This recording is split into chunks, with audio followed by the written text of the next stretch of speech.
Hello, my name is Pomon Mouchili Amidou Criswalin. I will just do now a presentation of FOB contracts. Today we have so many buyers and sellers, especially people who deals with imports and exports trades who use that common contract. So we cannot talk about FOB contract or free on board contract without just give a definition to say what is a FOB contract, free on board contract. We can define a free of board contract as a conventions used in terms of trade between buyers and sellers to aware them about the duties and obligation during the periods of shipping of goods. Now, we can also consider that we have three types of free onboard contracts. We have a classic free onboard contract, we have extended free onboard contract, and we have strict free onboard contract. Let's go to the first one. The first one, classic free onboard contract, is a contract in which the buyer nominates ships. The buyers have the responsibility to nominate the ship. That is the main things that we must return on that type of contract. In regard, because of that, the time in regard of the next one, which is extended contract, we can just say that especially in that part, sellers arrange for the ships to come to the port for delivery. Yeah. And the last one, we can just say that seller put goods on a board on board, please. Sorry, take a mate receipt and give to the buyers. Now so let's move on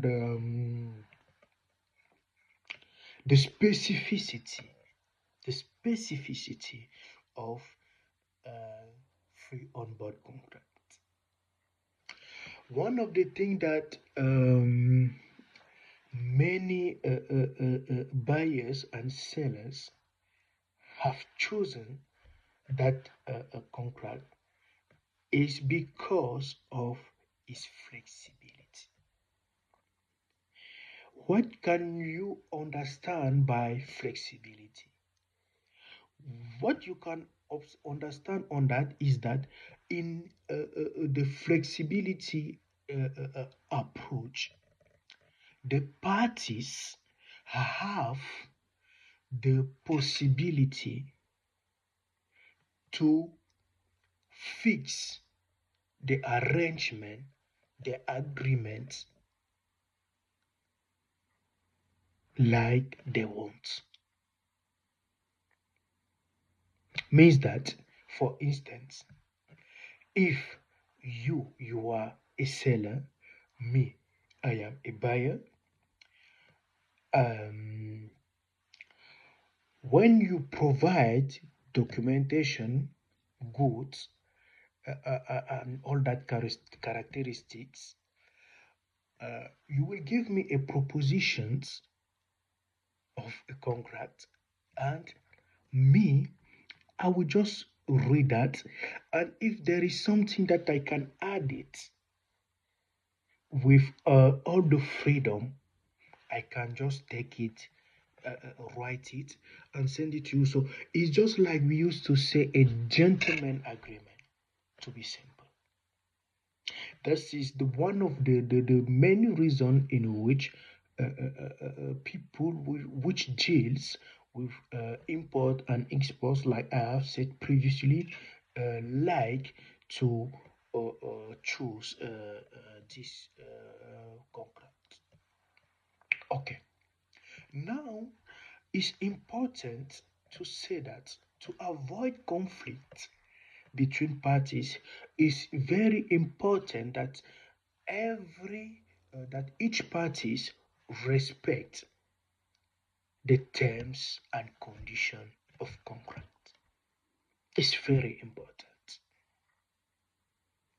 because if they not don't respect it, they will have so many jurisdiction who will be involved, and the process can take a lot of time. And there is something that especially as a paralegal, I would just advise clients that it's very important to uh, uh, fix term and condition that you know that you are the other parties agree, and you too you agree, and you know that you will respect it, and you have the assurance that the other party will respect it. Okay. Now let's move about talking about now. We're just talking about now the duties and obligation of each party. Let's talk about the seller's duties.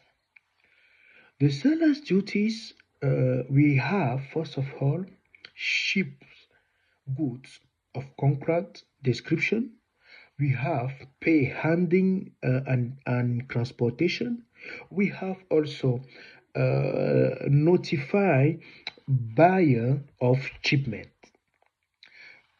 About obligations of sellers, we have the fact that the sellers have to prepare the documentation, and also the sellers have to provide a clear good to export, a clear good to export. And we just continue and talk about now to the duties of buyers. The duty of buyers, we have the fact that the buyers must pay the goods, transportation, and freight. And we have also that the buyer must obtain necessary import clearances.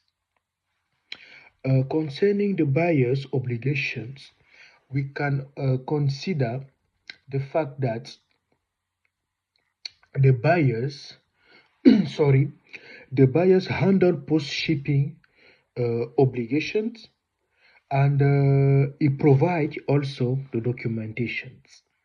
It's important, and it make the payment of goods in at time.